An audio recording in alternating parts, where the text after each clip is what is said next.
SDPI கட்சியின் சார்பாக சமூக நல்லிணக்க நோன்பு திறக்கும் நிகழ்ச்சி. எஸ்டிபிஐ கட்சியின் சார்பாக சமூக நல்லிணக்க நோன்பு திறக்கும் நிகழ்ச்சி. அரசியல் கட்சி தலைவர்கள் பங்கேற்பு. எஸ்டிபிஐ கட்சியின் சார்பாக சமூக நல்லிணக்க நோன்பு திறக்கும் நிகழ்ச்சி ஒன்றிய தலைவர் சிட்டி ஷேக் தலைமையில் பாளையங்கோட்டை அடுத்துள்ள பாத்திமா நகர் MSS மஹாலில் நடைபெற்றது.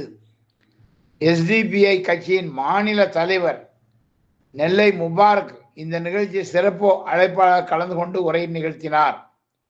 அவருடைய உரையில் சிறுபான்மை சமூகத்தின் எதிர்பார்ப்பை சுக்கு நூறாக நொறுக்கிய இன்றைய பட்ஜெட் எல்லாருக்கும் எல்லாம் என்கிற அரசின் முழக்கத்தில் சிறுபான்மை சமூகம் உட்படாதா என கேள்வி எழுப்பியுள்ளார். சிறுபான்மை முஸ்லிம்களின் 69% வாக்குகளை பெற்று ஆட்சி அமைத்துள்ள திமுக அரசு தன்னுடைய ஆட்சியின் கடைசி காலகட்டத்திலாவது சிறுபான்மை முஸ்லிம்களின் உணர்வுகளை புரிந்து கொண்டு அவர்களின் முன்னேற்றத்திற்கான திட்டங்களை நிதி ஒதுக்கீட்டுடன் திருத்தப்பட்ட பட்ஜெட் அறிவிப்பாக வெளியிட வேண்டும் என்று அவர் வலியுறுத்தினார். எதிர்வரும் மானிய கோரிக்கை விவாதத்தின் போது சிறுபான்மை சமூக நலன்களுக்காக வளர்ச்சிக்கான திட்டங்களை இந்த அரசு தீட்ட வேண்டும் எனவும் அவர் கோரிக்கை வைத்தார். இந்த நோன்பு திறப்பு நிகழ்ச்சியில் அதிமுக மாநில அமைப்பு செயலாளர் வி. கருப்பசாமி பாண்டியன், மாநில கொள்கை பரப்பு இணை செயலாளர் பாப்புரல் வி. முத்தையா, திமுக வர்த்தக அணி துணைத் தலைவர் மைக்கேல் டி. ராஜேஷ், நாங்குநேரி முன்னாள் சட்டமன்ற உறுப்பினர் ரெட்டியார்பட்டி வி. நாராயணன், மாநகர் மாவட்ட செயலாளர் பர்கிட் அலாவுதீன், மாவட்ட தலைவர் SSA கனி, துணைத் தலைவர் சாவுல் அமீது உஸ்மானி, பொதுச் செயலாளர் வழக்கறிஞர் ஆரிஃப் பாட்ஷா, செயற்குழு உறுப்பினர் ரியாஸ், வழக்கறிஞர் இஸ்மாயில், விடுதலை சிறுத்தைகள் கட்சி மாவட்ட செயலாளர் முத்து வளவன், ரோட்டரி சங்க முன்னாள் மாவட்ட செயலாளர் ஆறுமுகம், தொழில் அதிபர் அனீஸ் பாத்திமா, பாளையங்கோட்டை ஒன்றிய சுற்றுவட்டார ஜமாத்து நிர்வாகிகள் அழைப்பாளர்களாக கலந்து கொண்டனர். எஸ்டிபிஐ கட்சி இன்றைக்கு மத நல்லிணக்க சமூக நல்லிணக்க இஃப்தாரினை வக்ஃபு உரிமையை காப்போம் என்கிற தலைப்பில் இன்றைக்கு தமிழகம் முழுவதும் நடத்தி கொண்டிருக்கிறோம். அன்பு சொந்தங்களே, இன்றைய தினம் எல்லோரும் நோன்பு வைத்திருக்கிற நோன்பு திறக்கிற இஃப்தார் நிகழ்வு தான். ஆனாலும் கூட எல்லோரும் இணைந்து, எனது அன்பு சகோதரர் மைக்கேல் ராஜ் அவர்கள் சொன்னதை போல, அன்பு அண்ணாச்சி அவர்கள் சொன்னதை போல, எல்லோரும் இணைந்து நாங்கள் மத நல்லிணக்கத்திற்காக இந்த தமிழகத்தை காக்கப் போகிறோம் என்பதாக சொல்லித்தான் இந்த மேடையிலே அவர்கள் இருக்கிறோம். இங்கு இருக்கிற காவியும் பச்சை தொப்பியும் வெள்ளையும் சொல்லுகிற செய்தி, டெல்லியில் இருந்து நீங்கள் எந்த உத்தரவை போட்டாலும் எங்கள் உள்ளத்தை உங்களால் பிளவுபடுத்திட முடியாது, பிரித்திட முடியாது. அது வடநாட்டோடு முடிந்து போய்விட்டது. தமிழ்நாடு தமிழன் என்றோர் இனம் உண்டு, தனியே அதற்கோர் குணம் உண்டு என்கிற அந்த சமூக நல்லிணக்க செய்தியை பரவலாக எடுத்துச் செல்லுகிற விதத்தில் தான் இன்றைக்கு தமிழகம் முழுவதும் இந்த நிகழ்வை எஸ்டிபிஐ கட்சி ஒருங்கிணைத்திருக்கிறது. எனவே எல்லோரும் இணைந்து ஒருவருக்கு ஒருவர் அன்பாய் வாழ்வோம். இஸ்லாமிய மார்க்கம் என்பது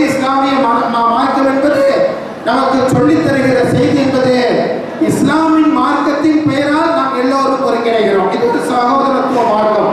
அன்பு சகோதரர் பாலை ஃபாரூக் அவர்கள் சொன்னதை போல, இஸ்லாம் என்பது உபதேசம், இஸ்லாம் என்பது நல்லிணக்கம், இஸ்லாம் என்பது அமைதியின் மார்க்கம் என்று சொல்லுகிற இந்த இஸ்லாத்தின் பெயரால் ஒருங்கிணைந்திருக்கிற எல்லோரும் சகோதரர்களாக ஒருங்கிணைவோம் என்று சொல்லுகிற செய்தியை தான் இந்த இஃப்தார் நிகழ்வு நமக்கு எல்லாம் சொல்லித் தருகிறது.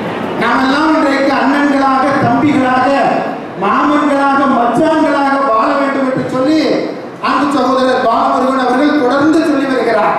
தமிழ்நாட்டிலே மாமன்களாக, மச்சான்களாக வாழ்வதற்கு யாரெல்லாம் இந்த நாட்டிலே எதிரிகளாக இருக்கிறார்களோ அவர்கள் முஸ்லிம்களுக்கு மட்டும் எதிரிகள் அல்ல, இங்கு இருக்கிற இந்துக்களுக்கும் கிறிஸ்தவர்களுக்கும், ஏன் இந்த திராவிட மண்ணிற்கே, தமிழ் மண்ணிற்கே எதிரிகள் என்பதாக சொல்லி எல்லா இடத்திலும் இந்த செய்திகளை இன்றைக்கு சொல்லிக் கொண்டிருக்கிறோம்.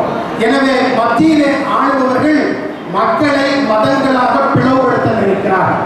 மதங்களாக பிளவுபடுத்துகிற வரை பிளவுபடுத்திவிட்டால் நாம் ஆட்சி அரியணையில் அமர்வது என்பதோ தொடர்ந்து அதிலே நாம் வீற்றிருப்பது என்பதோ நமக்கு கடினம் அல்ல என்பதாக அவர்கள் கருதுகிறார். எனவேதான் நாளொரு மேடையும் பொழுதொரு மன்னமாக ஒவ்வொரு நாளும் விடுகிற காலை என்பது இந்த தமிழ்நாட்டிலே இந்த இந்தியாவிலே வாழுகிற சிறுபான்மை மக்களுக்கு அச்சத்தினால் தான் அவர்களுக்கு ஒவ்வொரு காலையும் விடுகிறது. இன்றைக்கு வக்ஃபு சட்டம் என்று சொல்லுகிறார்கள், நாளைக்கு முத்தலாக் என்று சொல்லுகிறார்கள், பொது சிவில் சட்டம் என்று சொல்லுகிறார்கள். கொண்டு வருகிற சட்டங்களும் திட்டங்களும் இந்த நாட்டிலே வாழுகிற மக்களை முன்னேற்றுவதற்கான சட்டங்களாக திட்டங்களாக இல்லை, மாறாக ஒரு சமூகத்தை அதிலும் இந்தியாவிலே வாழுகிற சிறுபான்மை மக்களை குற்ற பரம்பரையாக முன்னிறுத்தி அவர்களுக்கு எதிராக அணிதிரட்டுகிற பெரும்பான்மையை அணிதிரட்டுகிற செயலை இன்றைக்கு அரியணையிலிருந்து செய்து கொண்டிருக்கிற காட்சியை பார்க்கிறோம். அதற்கு எதிராக வலுவான செய்தியை இன்றைக்கு தமிழகம் சொல்லிக் கொண்டிருக்கிறார். ஒட்டுமொத்த தமிழகமும் இணைந்து நாங்கள் மத அடிப்படையில் அல்ல, நாங்கள் சமூகம் என்ற அடிப்படையில் எல்லோரும் ஒருங்கிணைந்து நிற்கிறோம் என்பதை மீண்டும் மீண்டும் சொல்ல வேண்டிய தேவை இருக்கிறது. எனவேதான் இந்த இஃப்தாரை இன்றைக்கு எல்லோரும் நடத்தி கொண்டிருக்கிறோம். எல்லா அரசியல் கட்சிகளும் நடத்துகிறது. வரவிருக்கிற 21ஆம் தேதி சென்னையிலே வைத்து அண்ணன் எடப்பாடியார் அவருடைய தலைமையில அஇஅதிமுக ஒரு இஃப்தாரை நடத்துவதாக திட்டமிட்டிருக்கிறார். அனைத்து அரசியல் கட்சிகளும் இன்றைக்கு இஃப்தாரை நடத்துகிற காட்சிகளை பார்க்கிறோம் என்று சொன்னால் எல்லோரும் வருவது இங்கே வந்து கஞ்சி குடிப்பது என்பது அல்ல, மாறாக முஸ்லீம்களுடைய உணர்வுகளோடு நாங்களும் இரண்டர கலந்திருக்கிறோம். நீங்கள் அச்சப்பட வேண்டாம், துயரப்பட வேண்டாம், துக்கப்பட வேண்டாம். மாமன்களாக, மச்சான்களாக, அண்ணன் தம்பிகளாக, சித்தப்பா சித்திகளாக எல்லோரும் ஒருங்கிணைந்து இன்றைக்கு நமக்கு ஏற்பட்டிருக்கிற நெருக்கடியை முறியடிப்போம் என்கிற சொல்லிய ஒரு செய்தியை சொல்லுகிற செய்தியாகத்தான் இன்றைக்கு இந்த செய்தியை பார்க்கிறோம். எனவே இன்றைக்கு தமிழ்நாட்டில் இருப்பது போல சூழல் நாட்டினுடைய எல்லா பக்கத்திலும் இல்லை. நேற்றைய தினம் கொண்டாடப்பட்டிருக்கிற ஹோலி பண்டிகை, இன்றைய தினம் கொண்டாடப்பட்டிருக்கின்ற ஹோலி பண்டிகை வட இந்தியாவை எடுத்துக்கொண்டால் அந்த ஹோலி பண்டிகையுடைய ஊர்வலங்கள் வருகிற பகுதிகளெல்லாம் இருக்கிற பள்ளிவாசல்களை திரை கொண்டு மறைக்கிற நடவடிக்கையை செய்ததாக சொல்லி செய்திகளை இன்றைக்கு பார்க்கிறோம். எனவே ஒவ்வொரு பண்டிகைகளையும் ஒவ்வொரு நிகழ்வுகளையும் எவ்வாறு மத அடிப்படையில மக்களை பிளவுபடுத்துவது என்று திட்டமிட்டு நடக்கிற இந்த முயற்சிகளை முறியடிப்பது என்பது சகோதரத்துவ உணர்வை கொண்டு மட்டும்தான், மத நல்லிணக்கத்தை அடிப்படையாக கொண்டு மட்டும்தான்.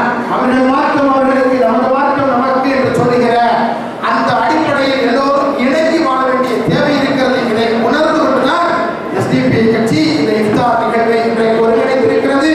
அது மட்டுமல்ல, கருத்து வேறுபாடுகளால் மாறுபாடு கொண்ட அரசியல் கருத்து கொண்டவர்களை கூட ஒருங்கிணைத்துக் கொண்டு ஒரு சமூகமாக, தமிழராக இன்றைக்கு ஒருங்கிணைய வேண்டும் என்கிற கருத்தை முன்வைத்து நடத்தப்பட்டிருக்கிற அற்புதமான ஒரு இஃப்தார் நிகழ்வை SDP கட்சியினுடைய பானை ஒன்றியம் மிகச்சிறப்பான முறையில் காலத்துடைய அவசியம் கருதி, தேவை கருதி இன்றைக்கு ஏற்பாடு செய்திருக்கிறது. இந்த நிகழ்வில் கலந்து கொண்டிருக்கிற அத்தனை பேருக்கும் SDP கட்சியுடைய தலைவர் என்ற அடிப்படையில் நெஞ்சார்ந்த நன்றியினை, பாராட்டுகளை தெரிவித்துக் கொள்வதோடு இன்றைக்கு இங்கே ஏற்பட்டிருக்கிற